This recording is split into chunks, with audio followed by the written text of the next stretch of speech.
Murrin Vale had lived alone on her quiet stretch of farmland in the Colorado foothills ever since the colony wars ended. Earth was recovering, slowly reconnecting with its place in the stars. But her farm was stubbornly grounded: goats, grain, and nothing more exotic than the occasional drone delivery from the city. That was, until the morning she heard the screams. It wasn't human. It wasn't goat, either. The high-pitched, stuttering chirps echoed from the barn, half-panicked and strangely rhythmic. Pitchfork in hand, Murrin crept across the dew-damp grass and pushed the barn doors open. She stopped cold.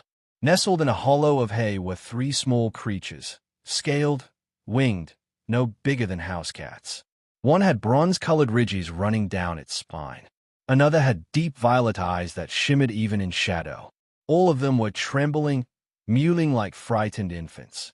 "Dragons," Murrin whispered. They blinked at her in unison. The smallest one tried to hiss, but it came out like a squeaky cough. Murrin lowered the pitchfork. Okay, you're real." She couldn't say why, but she scooped up the smallest and carried them inside, wrapping it in an old towel.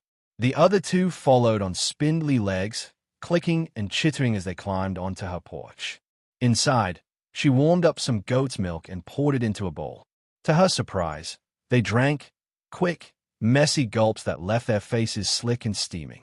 Her dog, Baxter, watched from behind the couch, ears flat. "I don't blame you," Murrin muttered.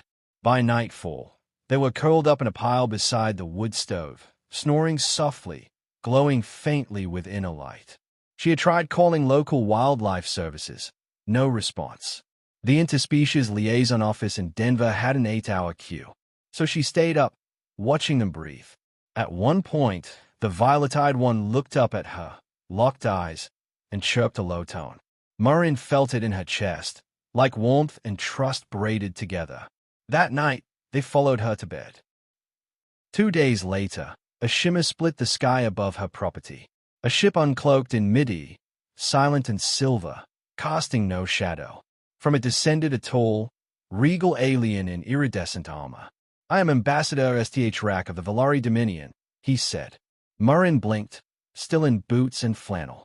He pointed to the hatchlings nestled around her ankles. "They are not dragons," he said grimly. "They are Valari royal spawn, and they have chosen you." Murrin's jaw dropped. "Oh, well, that explains the pantry theft."